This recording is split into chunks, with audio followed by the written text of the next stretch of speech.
할렐루야, 반갑습니다. 오늘도 예배 가운데 나오신 여러분을 환영하고 축복합니다. 우리 함께 인사할까요? 주 이름으로 사랑합니다. 함께 찬양으로 하나님께 예배 드리겠습니다.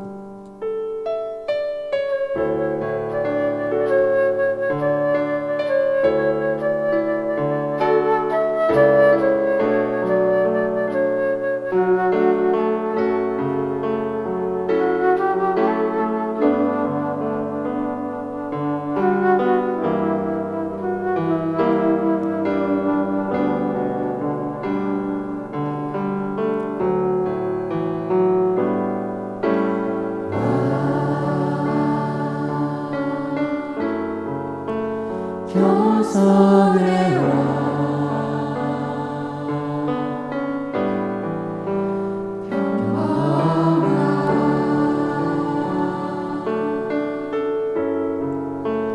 목수의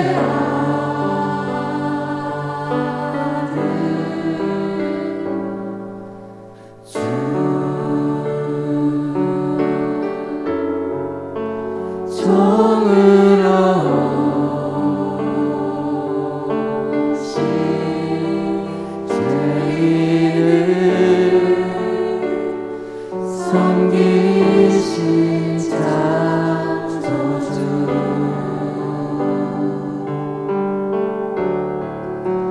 주의 손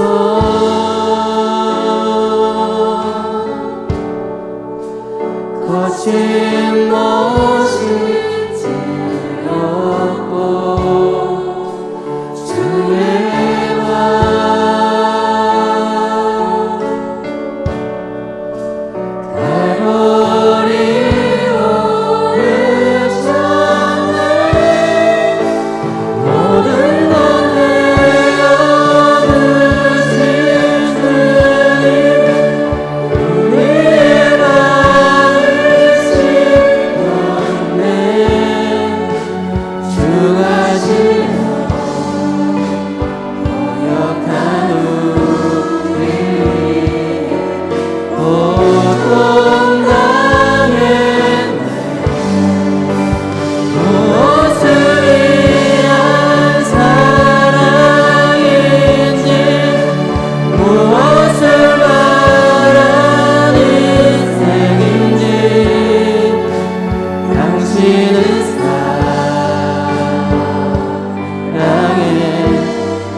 겸손해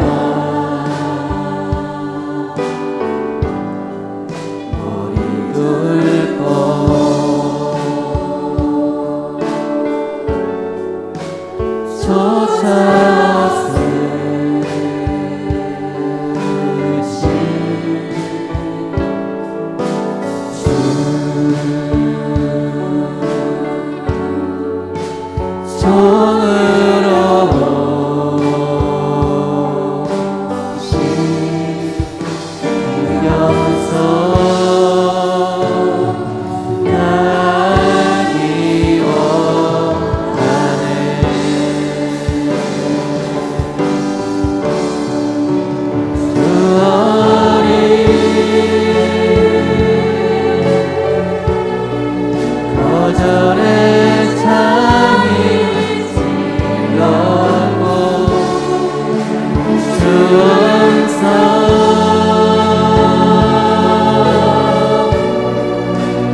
함께 입을 위해서 기도하겠습니다.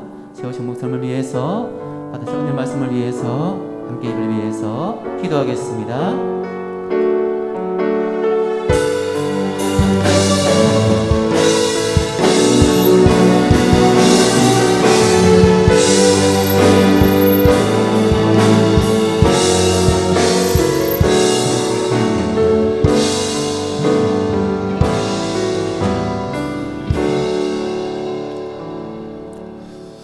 할렐루야. 오늘도 예배 자리에 함께 하신 여러분들을 예수님의 이름으로 환영하고 또 사랑하고 축복합니다. 우리 다 함께 나셔서 온 마음 다해 찬양하심으로 하나님 앞에 주일 낮 예배로 드리시겠습니다.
있을 때라도 감사하며 날마다 순종하며 주 따르리라.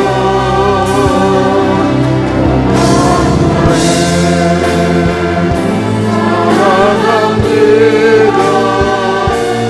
감사해 주 알게 원하는 모든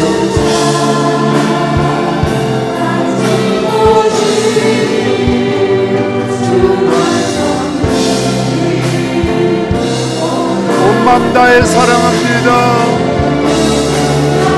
나의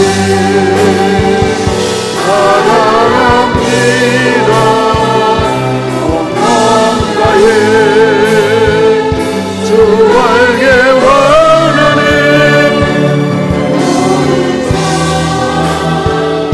당신 오직 주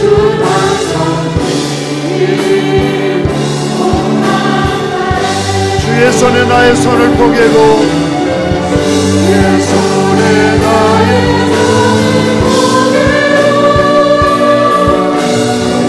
주의 발에 나의 발을 포개고 나 주와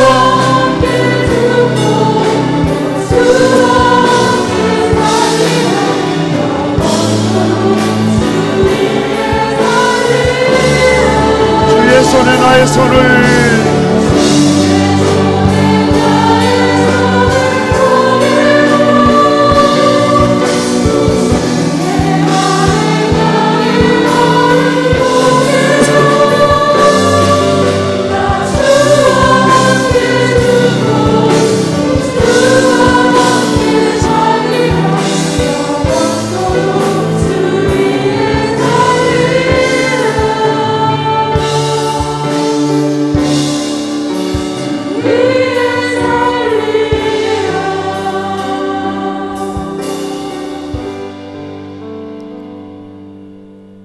온 땅이여 여호와께 노래하며 그의 구원을 날마다 선포할지어다. 그의 영광을 모든 민족 중에 그의 기이한 행적을 만민 중에 선포할지어다. 여호와는 위대하시니 극진히 찬양할 것이요 모든 신보다 경외할 것이며 만국의 모든 신은 헛것이나 여호와께서는 하늘을 지으셨도다. 전귀와 위엄이 그의 앞에 있으며 능력과 즐거움이 그의 처소에 있도다. 여러 나라의 종족들아 영광과 권능을 여호와께 돌릴지어다. 여호와께 돌릴지어다. 아멘. 사랑과 은혜가 충만하신 아버지 하나님, 메마른 땅에 단비를 허락하시고 얼어붙었던 땅을 녹이시는 하나님의 사랑의 손길을 바라봅니다. 이 시간 은혜를 사모하는 저희들에게도 마가 요한의 다락방에 임하셨던 성령님 충만케 역사하여 주시어서 거친 세상 살면서 강팍해졌던 마음을 녹여주시고 부드럽고 온유하고 따뜻한 마음으로 하나님을 예배하게 도와주시기를 원합니다.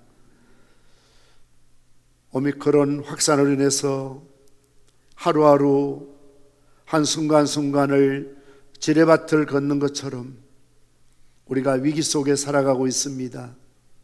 두렵고 놀랍고 근심과 걱정이 될 때도 있습니다. 그러나 그럴 때마다 주님께 주신 말씀을 가슴에 품고 승리하게 도와주옵소서. 너를 지으신 이가 말씀하시느니라. 너는 두려워하지 말라. 내가 너를 구속하였고 내가 너를 지명하여 불렀나니 너는 내 것이라. 내가 물 가운데로 지날 때에 내가 너와 함께 할 것이라. 강을 건널 때 물이 너를 침몰하지 못할 것이며 내가 불 가운데 지날 때에도 타지도 아니할 것이요 불꽃이 너를 사르지도 못한다고 말씀하셨으니 항상 우리 안전과 우리 영혼과 가정과 교회와 이 민족을 하나님 눈동자같이 지켜주시기를 원합니다. 이렇게 양성 또 확진자가 되어서 오늘도 어쩔 수 없이 영상으로 예배드리는 주의 권속들이 있습니다. 아버지 하나님, 내 이름을 경외하는 너희에게는 의로운 해가 떠올라서 치료하는 강선을 비추리니 너희가 나가서 외양간에 나온 송아지같이 뛰리라 말씀하셨으니 치료의 강선을 발하여 주시어서 후유증 없게 도와주시옵시고 항체와 면역이 생겨서 오히려 일상생활하는 데 불편이 없도록 하나님 은혜를 베풀어 주시기를 원합니다. 오늘도 이 예배를 통해서 우리의 신비의 십자가의 사랑이 더욱 깊이 새겨지게 하여 주옵소서. 하늘이 열린 문을 통하여 빛나고 높은 보좌를 바라보게 하옵시고 잠시 잠깐이면 육신을 벗고 떠나서 영원히 주님과 함께 거할 새하늘과 새 땅을 소망하며 살아가게 도와주시옵소서. 오늘도 이 자리에 함께한 주의 백성들 가운데 육신적으로 지치고 사업이나 건강이나 자녀나 삶의 어려운 문제를 가슴에 안고 답답해하며 근심하며 이 자리에 나온 심령들 주의 성령께서 위로하시고 참된 안식을 허락하여 주시옵시고 모든 어려운 문제들을 주님께서 해결하여 주심으로 높은 산 하늘가 무엇이냐 스룹바벨 앞에 평지가 될지어다 은청은청이라고 고백했던 것처럼 높은 산이 낮아지며 골짜기가 도도지며 험한 곳이 평지평산이 되는 은총을 베풀어 주시옵소서. 오늘 예배를 섬기는 우리 선교단원들과 방송실 또 차량으로 여러 모양으로 수용들은 종들을 위로하시고 복되게 하여 주시옵소서. 예수님의 이름으로 기도드리옵나이다. 아멘. 찬송가 95장 찬송하시겠습니다. 나의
교동문 125번을 교독하시겠습니다.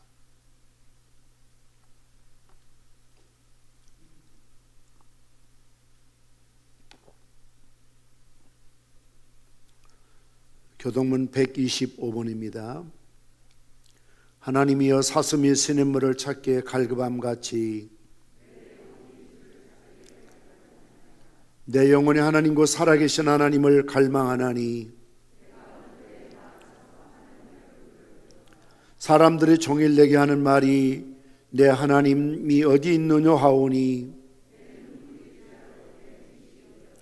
내 영혼아 내가 어찌하여 낙심하며 어찌하여 내 속에서 불안해하는가.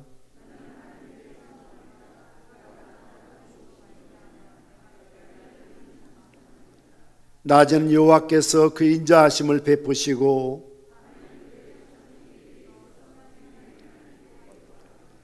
내 반석이신 하나님께 말하기를 어찌하여 나를 잊으셨나이까.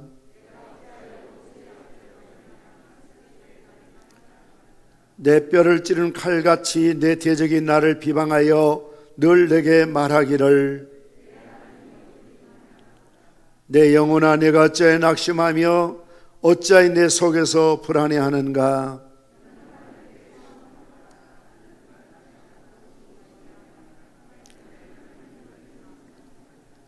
아멘.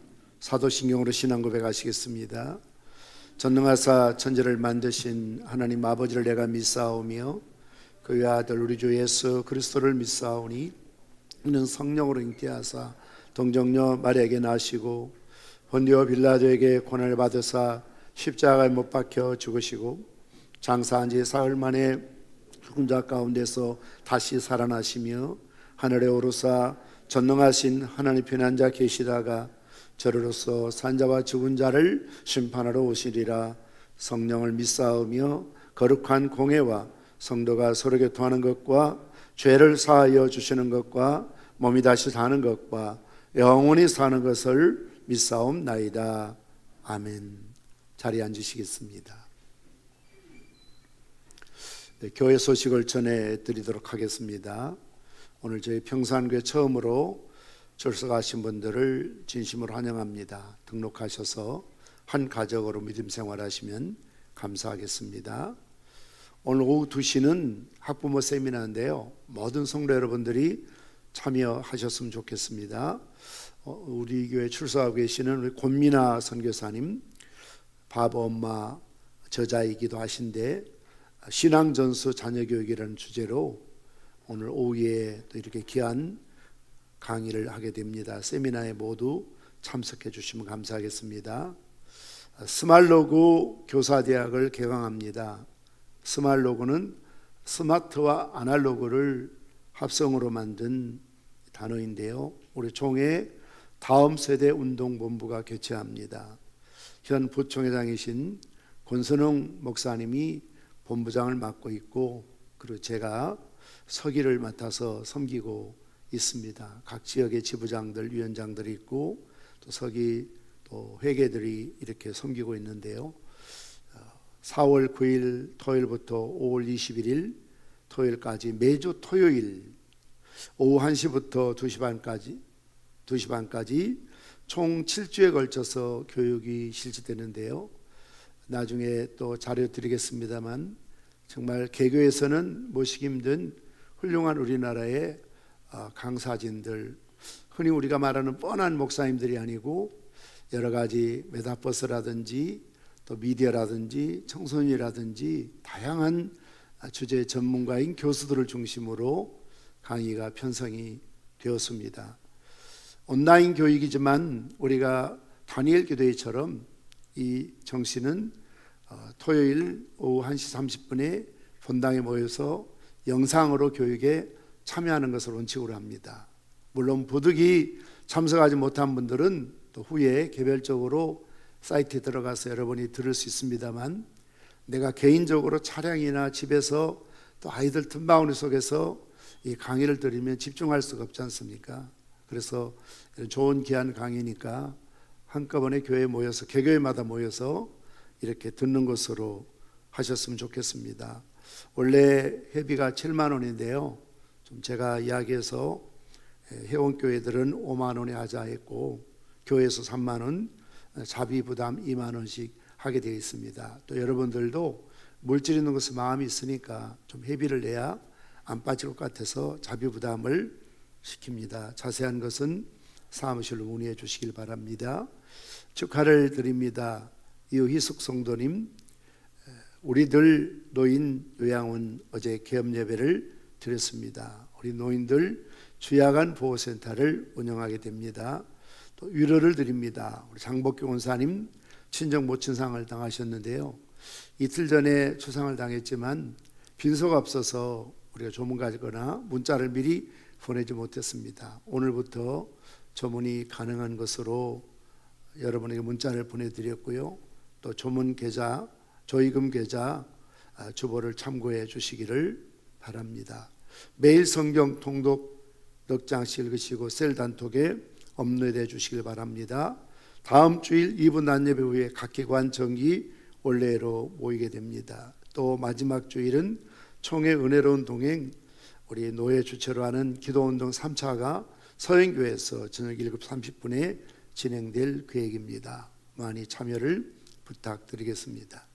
하나님 말씀 함께 보시겠습니다. 요한계시록 9장 1절에서 12절 말씀까지를 봉독해 드립니다.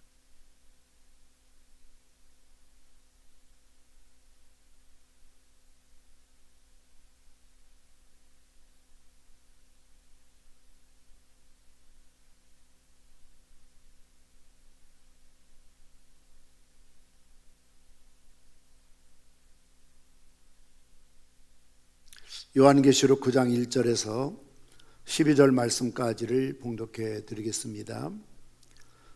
다섯째 천사가 나팔을 불매 내가 보니 하늘에서 땅에 떨어진 별 하나가 있는데 그가 무저갱의 열쇠를 받았더라.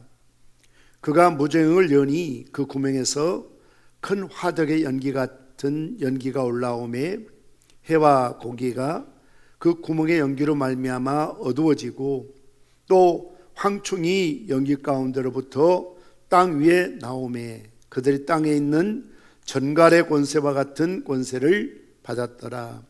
그들에게 이르되 땅에 풀이나 푸른 것이나 각종 수목은 해하지 말고 오직 이마에 하나님의 인침을 받지 아니한 사람들만 해하라 하시더라.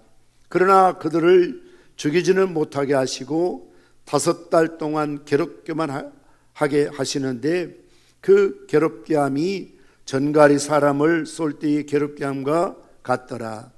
그날에는 사람들이 죽기를 구하여도 죽지 못하고 죽고 싶으나 죽음이 그들을 피하리라. 황충들의 모양은 전쟁을 위하여 준비한 말들 같고 그 머리에 금 같은 관 비슷한 것을 썼으며 그 얼굴은 사람의 얼굴 같고 또 여자의 머리털 같은 머리털이 있고 그 이빨은 사자 이빨 같으며 또 철 호심경 같은 호심경이 있고 그 날개들의 소리는 병거와 많은 말들이 전쟁터로 달려 들어가는 소리 같으며 또 정갈 같은 꼬리와 쏘는 살이 있어 그 꼬리에는 5달 동안 사람들을 해하는 권세가 있더라. 그들에게 왕이 있으니 무저갱의 사자라. 히브리어로는 그 이름을 아바돈이요 헬라어로는 그 이름을 아볼루온이더라. 첫째 화는 지나갔으나 보라 아직도 이후에 화 둘이 있으리로다. 아멘. 우리가 사물을 관찰할 때에 현미경 렌즈로 어떤 사물들을 보면 우리 인간의 육안으로 볼 수 없는 미시 우주를 자세히 볼 수가 있습니다. 그러나 반대로 망원 렌즈를 가지고 사물을 보면 은하계 같은 거대 우주를 볼 수 있습니다. 아주 작은 세미한 미시 우주이든 태양계나 하늘에 있는 별 같은 거대한 우주이든 모두 다 하나님의 걸작품입니다. 어떤 렌즈를 선택하느냐에 따라서 보이는 세계가 각기 다릅니다. 우리는 요한계시록 전체를 바로 이와 같은 다양한 렌즈와 비교해야만 합니다. 계시록의 다양한 비전은 하늘 보좌에 계시는 하나님의 관점으로 역사를 볼 수 있게 해주고 있습니다. 일곱 인이라는 렌즈로 보면 하나님께서 그 종들이 지상에서 큰 환난을 통과하여 무사히 하늘에 도착하도록 보호하고 계시는 모습을 봅니다. 일곱 나팔이라는 렌즈로 바꿔보면 그리스도의 필연적인 승리를 선언하는 하나님의 심판과 우상을 숭배하는 인류에게 죄를 회개하도록 하나님이 부르시는 것을 보게 됩니다. 마치 딱딱한 호두 껍데기 속에 고소한 알맹이가 있는 것처럼 하나님의 무서운 심판의 핵심에는 죄인들을 향한 하나님의 자비와 사랑이 들어있음을 잊지 않아야 됩니다. 일곱 대접 비전이라는 또 다른 렌즈는 이 시대의 쾌락적인 왕궁과 요새들을 파괴하시는 하나님의 심판이 담긴 참혹한 형벌을 드러내 보여주고 있습니다. 예수님은 반모섬에 유배되어 있는 요한을 하늘을 볼 수 있도록 계시해 주셨습니다. 장차 될 일을 환상으로 보여주셨습니다. 요한은 장차 역사의 마지막 때 땅에 거하는 자들에게 또 이 시대를 살고 있는 자들에게 세 번에 걸쳐서 1년에 연속적인 재앙들이 임할 것을 보여주었습니다. 먼저 예수님은 하나님의 오른손에 있는 두루마리를 취하신 후 그 두루마리를 봉하고 있는 일곱 인을 하나씩 차례대로 떼셨습니다. 예수님이 두루마리의 인들을 떼실 때마다 첫째로 1년의 재앙들이 연속적으로 땅에 거하는 자들에게 임했습니다. 예수님 마지막 일곱째 인을 떼셨습니다. 그러자 하나님 앞에 서 있는 일곱 천사들이 하나님께로부터 일곱 나팔을 받았습니다. 일곱 천사들이 차례대로 각자의 나팔을 불자 다시금 두 번째 1년의 연속적인 재앙들이 땅에 거하는 자들에게 내려졌습니다. 마지막 일곱째 천사가 나팔을 불었습니다. 그러자 일곱 천사들이 하나님의 진노가 가득 담긴 일곱 대접을 받았습니다. 일곱 천사들이 각자의 대접을 쏟을 때마다 마지막 세 번째로 1년의 연속적인 재앙들이 또다시 땅에 거하는 자들에게 내려졌습니다. 그러니까 마지막 일곱째 인의 심판에 일곱 나팔의 심판과 일곱 대접의 심판이 모두 포함됩니다. 마지막 일곱째 인이 때이자 일곱 천사들이 일곱 나팔을 받았고 마지막 일곱 번째 천사가 나팔을 불자 일곱 천사들이 일곱 대접을 받았습니다. 일곱은 안전수라고 말씀드렸고 처음에는 일곱 인이요, 그 다음에는 우리가 지금 말씀을 나누고 있는 일곱 나팔이요, 그리고 이어서 일곱 대접 순서를 여러분들이 머릿속에 좀 그림으로 그리셨으면 좋겠습니다. 일곱 인, 일곱 나팔, 일곱 대접. 그동안 우리는 예수님께서 일곱 인을 떼실 때 그 광경을 차례대로 보았습니다. 또한 우리는 일곱 천사들 중에 네 천사가 각자의 나팔을 불 때 어떤 현상들이 나타나고 있는가를 살펴보았습니다. 이미 살펴본 대로 첫째 천사가 나팔을 불 때는 재앙이 땅에 임했다라고 그랬습니다. 둘째 천사가 나팔을 불 때 재앙이 바다에 임했습니다. 셋째 천사가 나팔을 불 때 재앙이 강들과 여러 물샘에 임했습니다. 넷째 천사가 나팔을 불 때 재앙이 1월 성신 하늘의 해와 달과 별들에게 임했습니다. 이와 같이 첫째 천사로부터 넷째 천사가 나팔을 불 때 나타난 재앙은 피조물 자연세계에 임했습니다. 그러나 지난 앞주일에 말씀드린 것처럼 독수리가 화로다라고 말했던 것처럼 오늘 본문에 등장하는 다섯 번째 천사가 나팔을 불 때는 재앙이 피조물이 아니라 자연세계가 아니라 인간세계에, 보다 정확하게 말씀드리면 재앙이 땅에 거하는 자들에게 직접적으로 임한다는 것입니다. 오늘 우리는 다섯째 천사가 나팔을 불 때 광경을 함께 살펴볼 계획입니다. 다섯째 천사가 나팔을 불 때 광경은 오늘 본문 요한계시록 9장 1절에서 12절에 기록되어 있습니다. 먼저 9장 1절 말씀을 우리 함께 읽겠습니다. 시작. 다섯째 천사가 나팔을 불매 내가 보니 하늘에서 땅에 떨어진 별 하나가 있는데 그가 무저갱의 열쇠를 받았더라. 하늘에서 떨어진 별은 적그리스도요, 타락한 천사요, 사단을 의미합니다.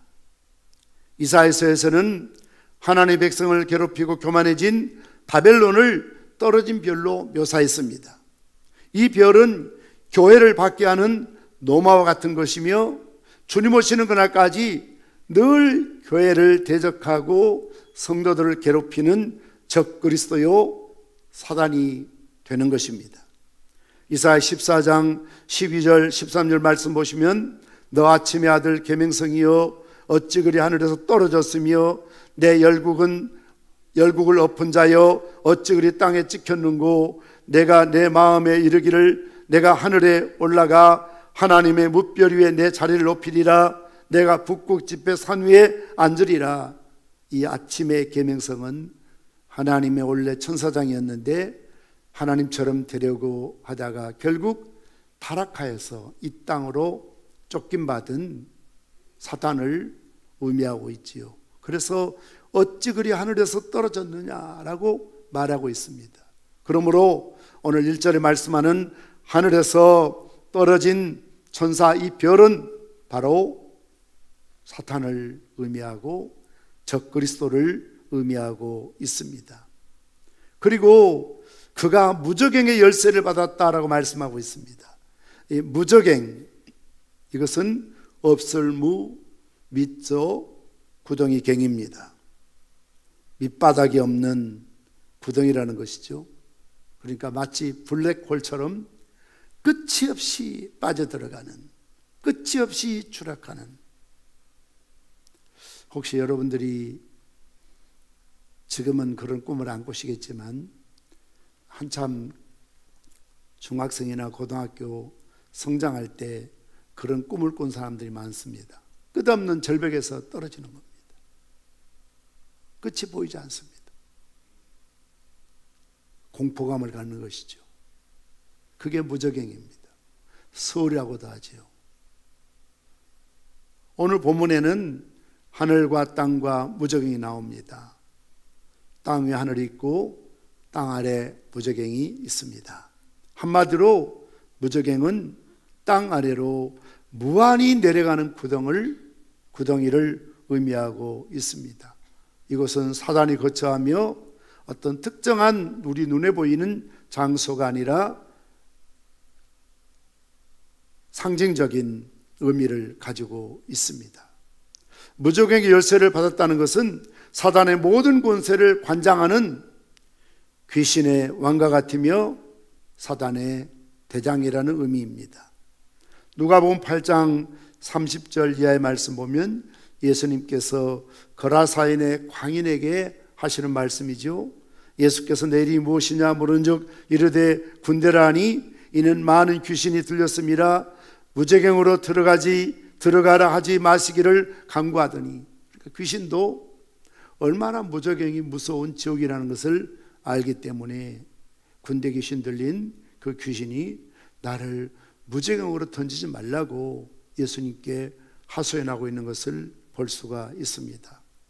떨어진 별 곧 사단의 무저갱을 여니 그 구멍에서 큰 풀무에 연기 같은 연기가 올라왔습니다. 연기는 심판의 모습입니다. 시편 18편 7절 8절 말씀처럼 이에 땅이 진동하고 산들의 터도 요동하였으니 그의 진노로 말미암음이로다. 그의 코에서 연기가 오르고 입에서 불이 나와 사름이여 그 불에 숯이 피었도다라고 말씀하고 있습니다. 연기로 인하여 해와 달이 더욱 어두워진 것은 사단의 역사로 말미암아 진리가 가려워지고 왜곡되어 있는 현상을 말하고 있습니다. 이 연기 가운데서 황충이 올라오며 이 황충은 정갈과 같은 권세를 받았다고 말하고 있습니다.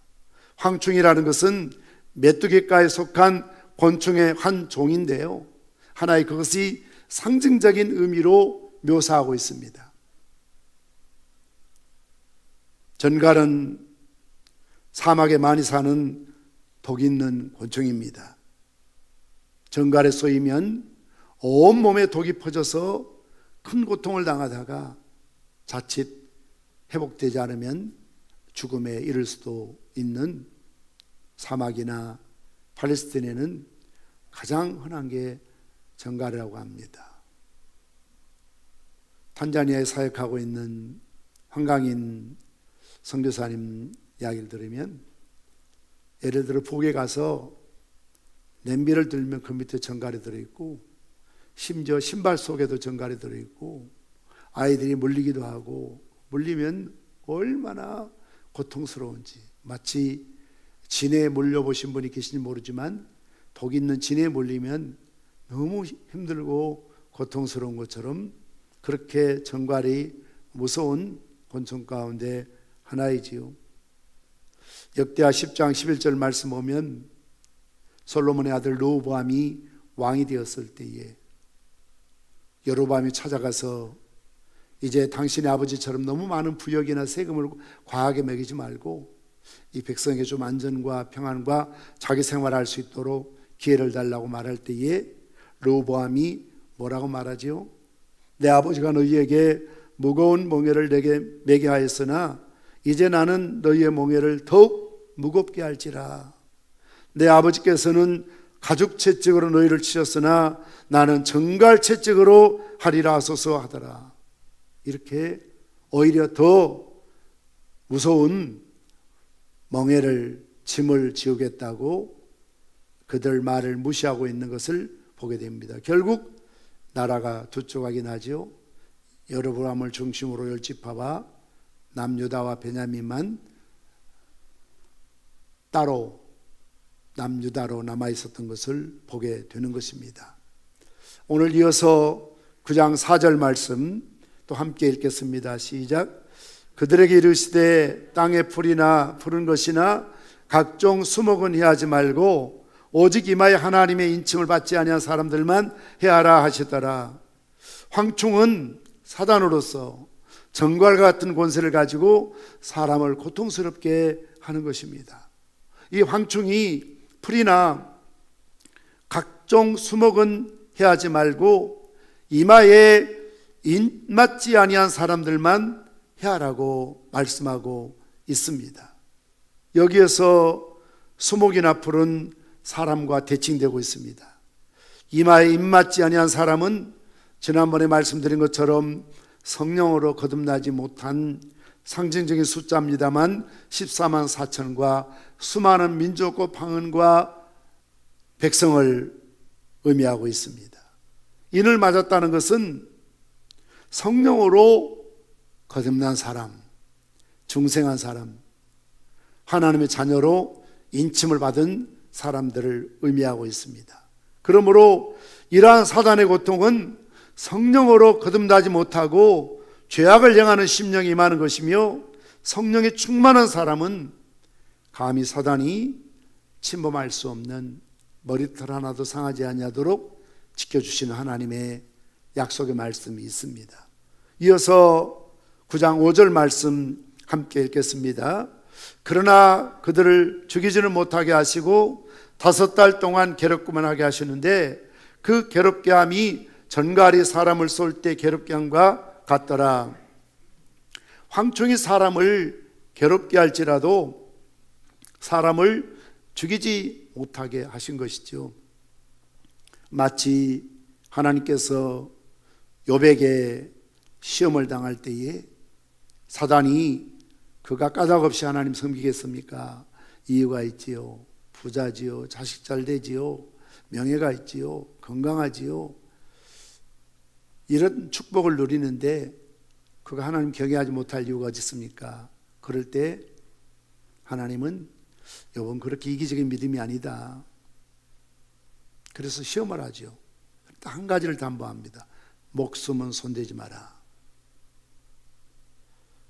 재물도 치고 자식도 죽어나가고 건강도 잃었지만 그의 목숨을 보존하도록 하나님의 허락 속에 이루어진 시험이었던 것을 볼 수가 있습니다. 이처럼 괴롭게 할 수 있지만 죽이지 못하도록 말씀하고 있습니다. 그런데 5달 동안 괴롭게 한다는 말씀이 있지요. 5이란 수는 열의 절반입니다. 성경에서 열은 작은, 짧은, 약하다 의미의 상징적인 숫자입니다.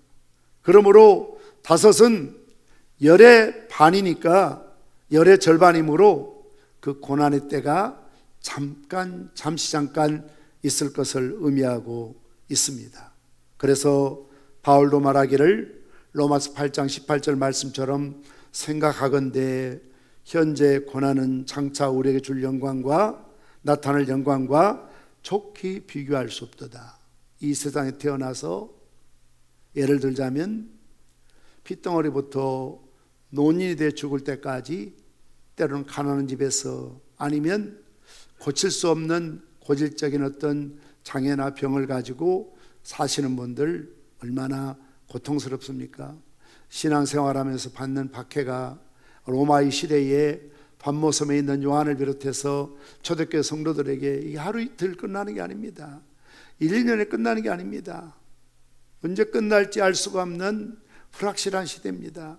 마치 우리가 3년 전에 바이러스가 한두 달 잠깐 유행하다가 끝나겠지 아직도 끝나지 않고 있습니다. 이제는 절정에 이르고 있지요. 오늘도 우리 교회 어떤 권사님 또 집사님들 아침 일찍 전화 받았습니다. 집에 아이가 양성이라서 아무래도 오늘 교회 가기가 힘들 것 같습니다. 몸이 너무 좋지 않는데 오히려 이것이 여러 사람에게 피해를 줄까 두렵습니다. 지금 제 주변에 있는 목사님들이나 장로님들이나 때로는 우리 성도들 가운데 어린 주일 학생들 가운데도 양성 확진자가 많이 나왔습니다. 언제 끝이 날지, 정말 이것으로 끝이 날지, 아니면 또 다른 변이 바이러스가 나타날지 누구도 예측하거나 장담할 수가 없어요. 이런 세월들을 우리가 10년 아니 20년 평생을 무거운 짐을 지고 산다 할지라도 우리의 고난이 알파와 오메가로 끝난다 할지라도 새하늘과 새 땅에서 누릴 영광과 비교하면 좋게 비교되지 않는 영원한 생명과 안식을 평강을 기쁨을 누릴 것과 비교하면 아무것도 아니라는 것이죠. 그래서 소위 열흘의 반이라고 말씀하고 있는 것입니다. 이어서 9장 6절 말씀 같이 읽겠습니다. 그날에는 사람들이 죽기를 구하여도 죽지 못하고 죽고 싶으나 죽음이 그들을 피하리라. 그날이라는 것은 물론 특정한 날이 아니라 범죄하고 타락한 날이며 이는 황충이 쏘아서 고통스러운 날입니다. 이 날은 앞으로 올 날일 수도 있지만 우리 김세훈 교수님이 늘 성경을 대할 때에 극단적인 자세, 경솔함 이것을 버려야 된다. 좌우로 치우쳐서는 안 된다. 이런 말씀을 해석할 때 먼 미래적인 사건으로만 다시 말씀드리면 7년 대환란 중에 전방위 3년 반에 일어날 일들로 주님 오시기 전에 천년왕국이 이루어지기 전에 미래적인 사건을 해석하는 사람이 있고요. 또 어떤 분들은 이것을 무시하고 과거적인 사건으로만 해석하는 경우가 있습니다. 앞에 말씀드린 것처럼 하늘의 별이 떨어졌다, 과거 완료입니다. 이미 사단이 이 세상에 와서 아담과 하와를 유혹하고 죄를 짓게 하고 예수님 시대에도 하늘과 땅 지금도 우리를 괴롭게 하고 힘들게 하고 시험하고, 그래서 과거뿐만 아니라 현재 미래에 임하는 날이고 범죄하고 타락하여 마지막 최후의 심판을 받는 그 때를 의미하고 있습니다. 죽고 싶으나 죽지 못하는 것은 심한 고통을 의미합니다. 육체적인 고통뿐만 아니라 영적인 고통입니다. 범죄에 타락한 영의 고통은 비록 육신적으로 건강하다 할지라도 이루다 말로 다 할 수 없는 그런 고통의 세월들, 시간들을 보내야 합니다. 그리고 마지막 지옥불의 무저갱에 수월에 던졌을 때 죽기를 구하여도 죽을 수 없는, 죽음이 그들을 피해가는 그런 무서운 고난이, 시련이, 아픔이, 고통이 주어질 것을 말씀하고 있습니다. 사실 우리가 요한계시록을 깊이 통찰해 보면 굉장한 공포심을 느끼는 부분들이 많이 있습니다. 무서운 환경, 무서운 현상, 무서운 비전들이 반복해서 나팔을 불 때마다, 인을 뗄 때마다, 대접을 쏟을 때마다 나타나고 있지 않습니까? 이어서 9장 7절 말씀 같이 읽겠습니다. 황충들의 모양은 전쟁을 위하여 준비한 말들 같고 그 머리에 금 같은 관 비슷한 것을 썼으며 그 얼굴은 사람의 얼굴 같고, 황충의 모양을 설명하고 있습니다. 이것은 사단의 특성을 나타내는 의미이지요. 전쟁을 위하여 예비한 말들 같다는 것은 사단이 얼마나 빠르고 강력하고 공격력이 강하다는 것을 말하고 있죠. 좋은 소식은 더디 가죠. 나쁜 소식은 한순간에 확 잡아옵니다. 바울은 뭐라고 말합니까?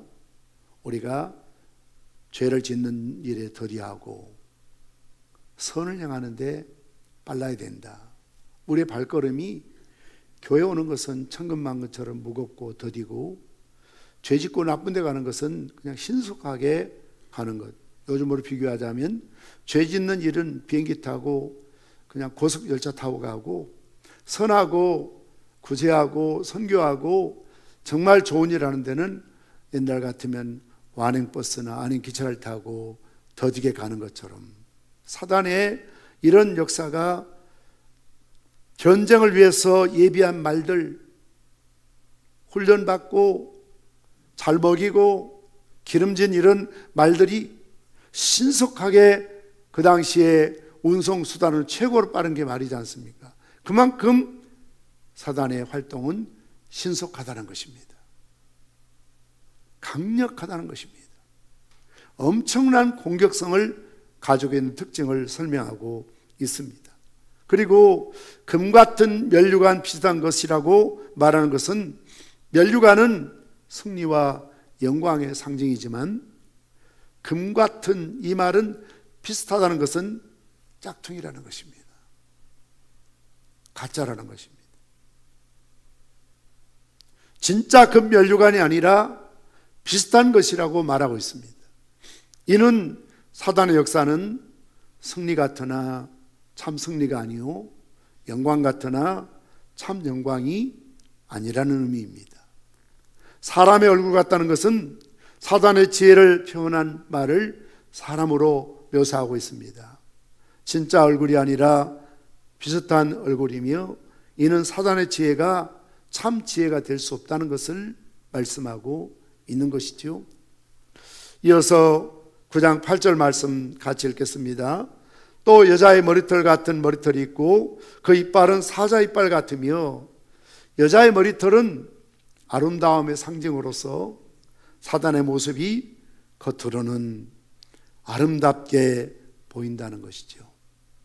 그래서 때로는 여우처럼 그럴듯한 말로 우리를 홀리는 거죠. 유혹하는 것이죠. 아담과 하와가 이런 사단의 달콤한 말에 빠져서 결국 선악과를 바라볼 때에 먹음직스럽고 보암직스럽고 지혜롭게 할 만큼 탐스러웠다. 옛날에는 관심도 없었어요. 좋아보지도 않았어요. 피해 다녔습니다. 그러나 사단의 시험을 받고 선악과를 바라보니 어찌 그리 먹음직스럽든지, 얼마나 보암직스럽든지, 얼마나 지혜로울 만큼 탐스럽든지 그 유혹을 받아서 선악과를 따먹지 않습니까? 이것을 가리켜서 여자의 머리와 같은 사단이 미혹할 것을 말씀하고 있습니다.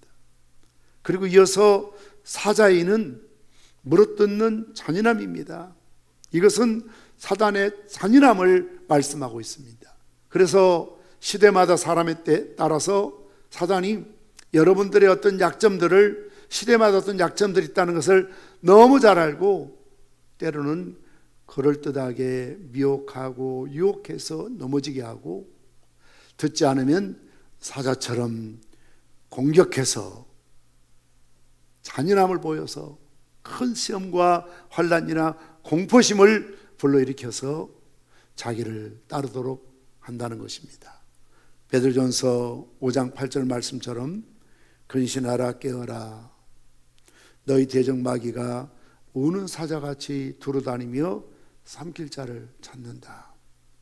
굶주린 사자, 우는 사자처럼 삼킬 자를, 사냥감을, 먹잇감을 찾고 있다고 말씀하고 있습니다. 이어서 9장 9절 말씀 함께 했습니다. 또 철 호심경 같은 호심경이 있고 그 날개들의 소리는 병거와 많은 말들이 전쟁터로 들어가는 소리 같으며, 호심경은 흉배를 의미합니다. 흉배라는 것은 요즘으로 말하면 소위 방탄조끼와 같은 것이죠. 내 심장을, 내 몸을 보호해주는 하나의 철로 만든 갑옷을 말하고 있습니다. 구리 조각으로 만들어져 있었죠. 이런 철호심경은 파괴력을 나타내고 날개는 날아가는 민처밤이며, 그 소리가 전쟁을 하기 위하여 전장으로 달려가는 병거와 많은 말들의 소리 같다고 말씀하고 있습니다. 이것은 사단의 역사가 얼마나 요란하고 강압적이며 위협적인 세력인지 모릅니다. 그래서 사단은 때로는 국가 권력을 이용하기도 하죠. 노마라는 강대한, 노마 병사라는 그 무시무시한 세력을 통해서 사단이 교회를 박해하고 믿는 자들을 우는 사자처럼 짓밟는 그런 일들을 많이 벌립니다. 그래서 소위 이렇게 요란하다는 것은 세상 언론이나 여론을 통해서 자꾸 교회나 기독교를 비하하고 폄하하고 침소봉대하고 마치 교회는 없어져야 될 대상 존재인 것처럼, 그렇게 사단은 TV나 아니면 신문이나 유튜브나 여러 다양한 채널을 통해서 요란하게 활동을 하지요. 강압적이죠. 내 말 들으면 살려주고 안 들으면 죽이겠다. 얼마나 강압적입니까? 얼마나 위협적입니까? 이것이 바로 사단의 세력을 의미하고 있습니다. 9장 10절 말씀 우리 함께 읽겠습니다. 또 정갈과 같은 꼬리가 쏘는 살이 있어 그 꼬리에는 5달 동안 사람들을 해하는 권세가 있더라. 정갈은 앞에 말씀드린 것처럼 독충으로서 사람을 쏘면 너무너무 아프고 힘들고 고통을 당하게 하다가 결국 죽는 수가 있습니다. 사탄은 이러한 고통을 주는 특성을 가지고 있다는 거죠. 육신적으로, 정신적으로 한번 사탄에게 쏘이면 얼마나 그 고통이 심한지 잠을 잘 수가 없고 살 수가 없는, 그래서 차라리 죽었으면 좋겠다 할 만큼 정갈하게 몰린 그런 고통을 사단이 준다는 것입니다. 그리고 꼬리에는 5달 동안 사람들을 대하는 권세가 있다고 말씀하고 있지요. 꼬리는 거짓 선지자를 의미하고 있습니다. 이사야 9장 14절 15절 말씀 보시면, 그러므로 여호와께서 하루 사이에 이스라엘 중에서 머리와 꼬리와 종려나무 가지와 갈대를 끊으시리니 그 머리는 곧 장로와 존귀한 자요 그 꼬리는 곧 거짓말을 가르치는 선지자더라. 이단이라고 하는 것은 바로 이런 의미입니다. 다르다는 것과 꼬리단 잘 쓰고 있습니다. 거짓 선지자는 꼬리가 다릅니다. 다시 말씀드리면 얼굴이나 몸통은 기성교회나 전통교회나 똑같이 만들어놨습니다. 그러니까 별 차이 없다, 오히려 더 은혜가 된다, 배울 게 많다, 전에 듣지 못했던 새로운 성경 해석을 듣는다, 이런 호기심으로 지적 욕구를 충족시켜주는 것 같지만, 그러나 심화 과정을 거쳐서 어느 정도 자기 사람으로 확고하게 검증되면 그때부터 본색을 드러내죠. 보혜사는, 성령은, 하나님은 누구다, 끝을 보이는 거죠. 그게 꼬리가 다르다는 것입니다. 우리나라 말로 용두삼이라는 말이 있는 것처럼 머리는 용이지만 꼬리는 뱀인 것처럼 항상 이단들은 거짓 영을 가지고, 거짓 대언을 가지고 사람들을 현혹해 하는 그런 특징을 가지고 있습니다. 이어서 9장 11절 말씀 함께 읽겠습니다. 시작. 그들에게 왕이 있으니 무적행의 사자라. 히브리어로는 그 이름을 아바도니오, 헬라어로는 그 이름을 아볼로니이더라. 여기서 그들에게 왕이 있다라고 말하고 있습니다. 왕이란 옛날 성경에는 임금이라고 표시되어 있습니다만, 부하들을 거느리는 대장으로서 사단의 세력이 많은 군대와 같다는 것이죠. 하나님이 통치하신 것처럼 사단도 자기 수하에 귀신들, 이 마귀들을 엄청난 수를 들고, 군대 귀신 이야기했던 것처럼 허다한 사단의 귀신의 무리들을 다스리는 마치 왕과 같은, 임금과 같은 그런 세력을 의미하고 있습니다. 이 왕은 곧 무조경의 사자이며 그 이름을 히브리음으로는 아바돈으로, 헬라음으로는 아볼로온인데 이 말의 의미는 파괴자라는 뜻입니다. 파괴자. 예수님께서 말씀하셨던 것처럼 도둑이 오는 것은 죽이고 멸망시키는 것뿐이요 인자가 온 것은 너에게 생명을 주고 풍성케 하려 하심이라고 말씀하셨던 것처럼, 이 도둑으로 말하고 있는 이 사단, 아바돈, 아볼론이라는 이 말은 파괴한다는 것입니다. 사람을 죄짓게 해서 심령을 파괴시키고 한 가정을 파괴해버리고 한 교회를 쪼개버리고 한 국가나 인류를 멸망하는, 파괴하는 일을 하죠.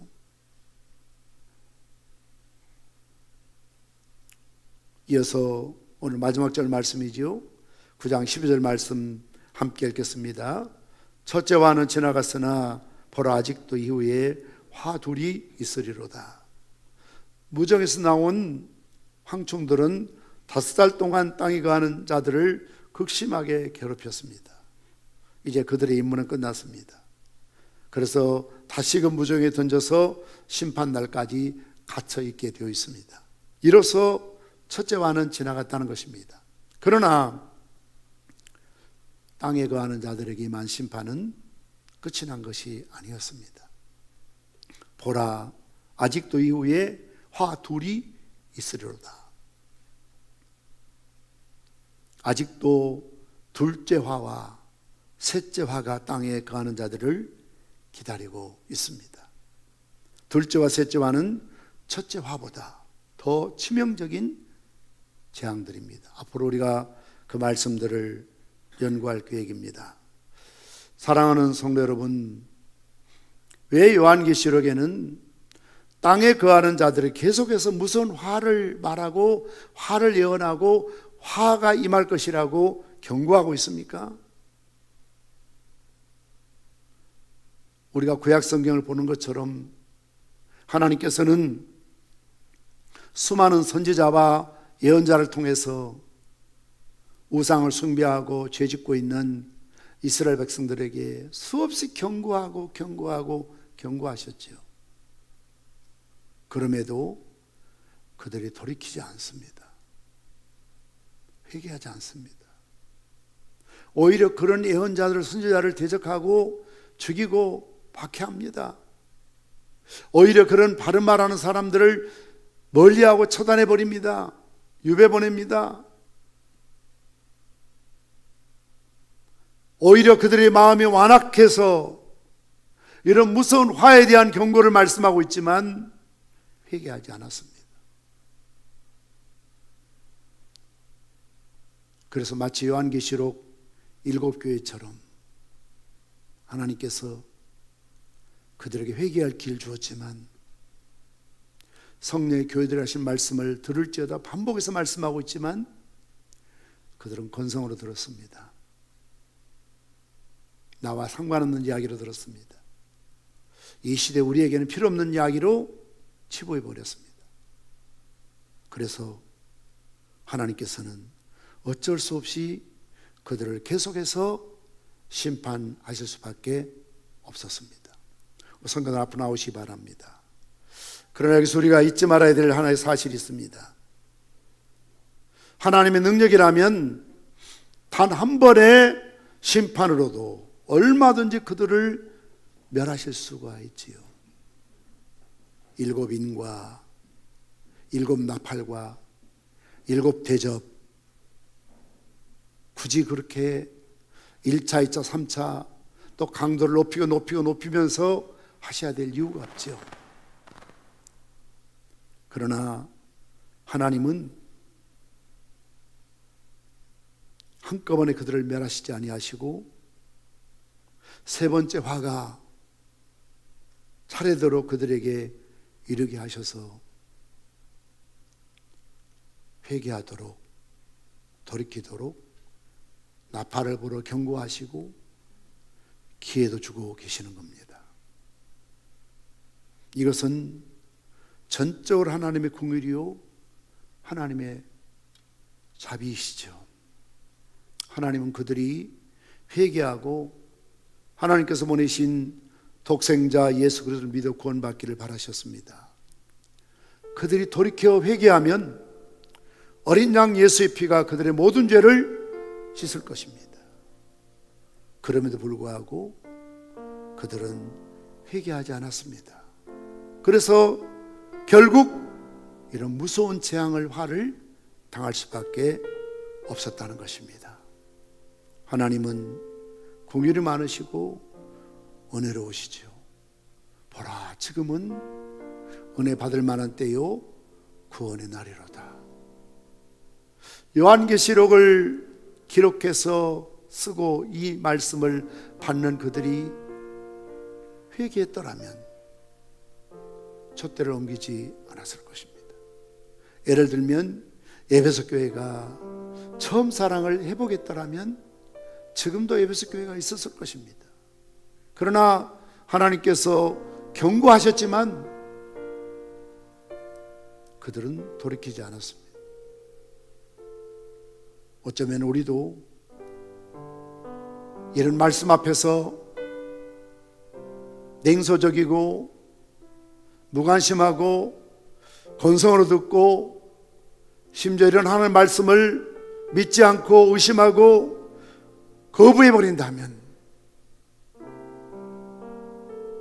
우리에게 임할 수 있는 무서운 재앙이라는 사실을 깨달아야 됩니다. 특별히 무적행, 지옥불에 던져받는 이 고통, 불신자의 고통, 거듭나지 못한 사람들의 이 고통은 죽을래야 죽을 수도 없는 유황불에 활활 타오르는 그 가운데 얼마나 고통이 심한지 부자와 나사로의 비유 속에서 부자는 얼마나 갈증이 났던지 나사를 통해서 물 한 방울이라도 내 입에 좀 넣어달라고 그렇게 애걸복걸하지 않습니까? 얼마나 고통스러웠던지 나사로에게 손가락으로 물을 한 방울 찍어서 내 입에 좀 떨어뜨려 달라고 하소연했던 것을 볼 수가 있습니다. 요한계시록 말씀을 우리가 강의하면서 이것은 그 시대에 끝나는 말씀이 아니고 오늘 현재 그리고 앞으로 미래에 우리에게 주어질 무서운 경고에 나팔하는 것을 깨달아야 합니다. 그래서 항상 겸손해야 됩니다. 온유해야 됩니다. 우리가 지금 살아있다는 것은 회개할 수 있는 기회가 주어졌다는 것입니다. 우리가 살아있다는 것은 주님 앞에 충성 봉사할 수 있는 기회가 주어졌다는 것입니다. 항상 우리에게 기회가 있는 것이 아닙니다. 때가 되면 하늘이 닫히는 날이 있습니다. 회개할 수도 없고 기도할 수도 없고 충성할 수도 없는 그 날이 있다는 사실을 잊지 않아야 되겠습니다. 우리 다 함께 나셔서 달리다 꿈 찬양하시고 결단하며 기도하시겠습니다.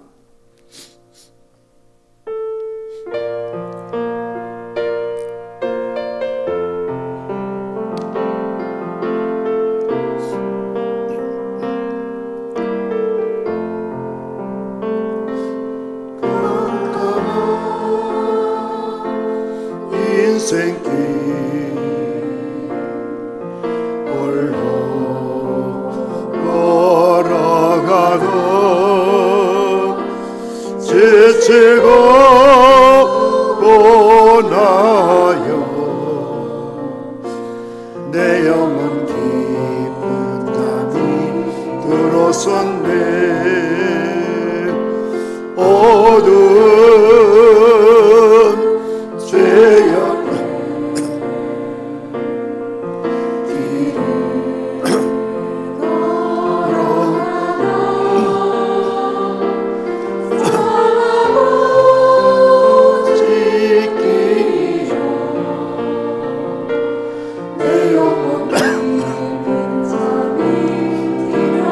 주님을 떠나서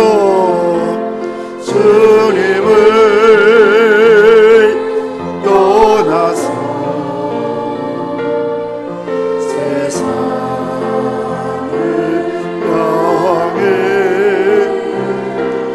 마음대로 고집하며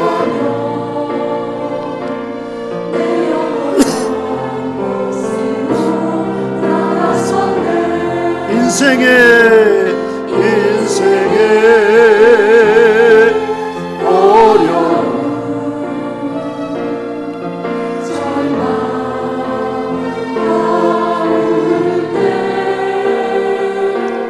눈물과 한숨과 내 영혼 속에 잠이 드네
하나님께서 밤모섬에 있는 요한에게 한 번의 심판을 끝낼 수 있는 죄악된 인생들이었지만 7째 인을 떼게 하시고 7번의 나팔을 불게 하시고 7의 대접을 통해서 이런 재앙들을, 환난들을, 비전들을 예고하고 있을까요?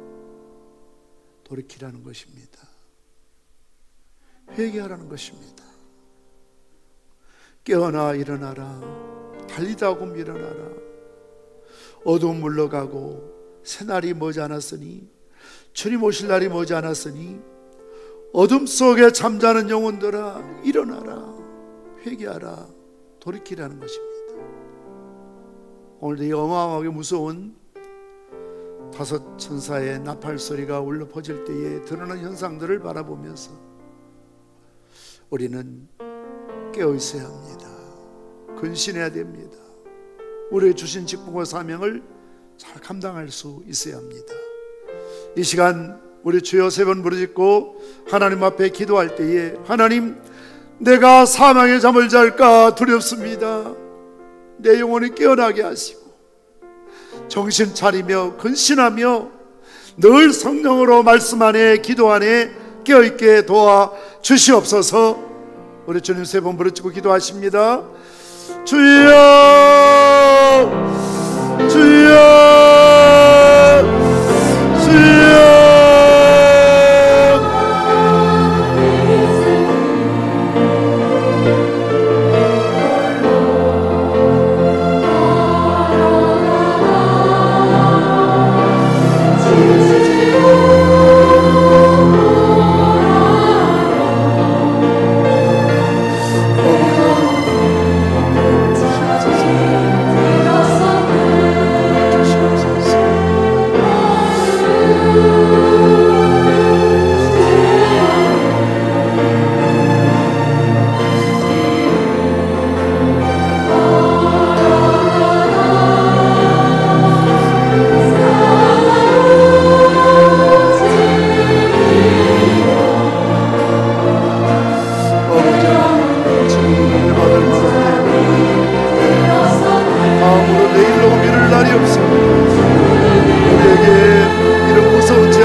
은혜로우시며 긍휼과 자비가 많으신 아버지 하나님, 노하기를 더디하시고 인자하심이 풍부하신 아버지 하나님, 오늘 주신 말씀을 통하여 하나님께서는 마치 탕자가 집에 돌아오기를 기다리시는 것처럼 수없는 예언과 경고와 재난과 환난과 핍박을 통해서 우리들이 깨닫고 돌이켜 하나님께로 돌아오기를 간절히 기다린다는 사실과, 거듭나지 못하고 불신자로 살다가 죽으면 얼마나 무서운 무적행의 고난과 심판이 기다리고 있다는 사실을 확실하게 믿을진데, 내 가족, 내 주변의 사람들에게 복음 전하게 도와주시옵시고, 우리도 지금은 은혜 받을 만한 때요, 구원의 날이요, 자다가 깰 때요, 정신을 차리고 근신할 때임을 깨닫고 경성하게 도와주시옵소서. 어둠이 깊어갈수록 새벽 미명이 다가오고 장차 오실 주님이 머지않았다는 사실을 깨닫게 도와주시어서 하나님 말씀을 붙들고 기도에 능하게 하시고 우리에게 주신 직분 사명 잘 감당할 수 있도록 은혜를 베풀어 주시옵소서. 만물이 주에게서 나오고 저로 말미암고 주에게로 돌아감을 믿습니다. 오늘도 받은 바 은혜와 사랑을 감사하며 주님 앞에 귀한 헌금을 드립니다. 주일헌금, 11조헌금, 감사헌금, 헌당구자헌금, 선교헌금, 셀 선교헌금, CMS 선교헌금 주님 손에 올려드립니다. 이는 받으실 만한 한기로운 재물이요 하나님을 기쁘시게 하는 헌금이 되게 도와주시옵시고, 우리 가운데 역사하시는 능력대로 우리가 구하거나 생각하는 모든 것에 더 넘치도록 능히 하실 이에게 나의 하나님 그리스도 예수 안에서 영광 가운데 그 풍성한 것을 쓸 것들을 흔들어 넘치도록 채우시고 갚아 주시옵소서. 강단을 매주일마다 꽃으로 헌화하며 섬기는 주의 종들, 또 찬양으로 선교단으로 중창단으로 섬기는 주의 백성들, 또 영상실에서 차량으로 여러 모양으로 주를 위해 헌신하며 주의 종들을 공개하는 귀한 손길들, 하나님 축복의 통로로 사용하여 주시옵소서. 복의 복을 더하시고 지경을 넓히시고 환난을 벗어나 근심을 면하게 도와 주시옵소서. 예수님의 이름으로 기도드리옵나이다. 아멘. 배송 부르시겠습니다.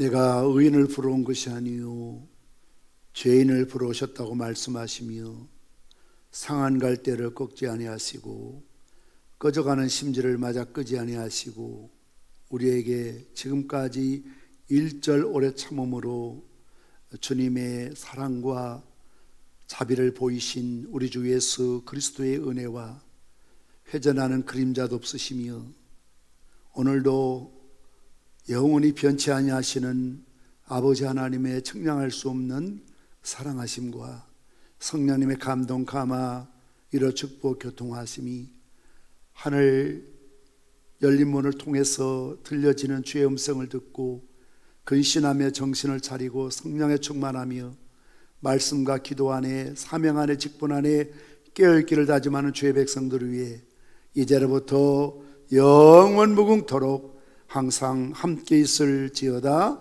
아멘.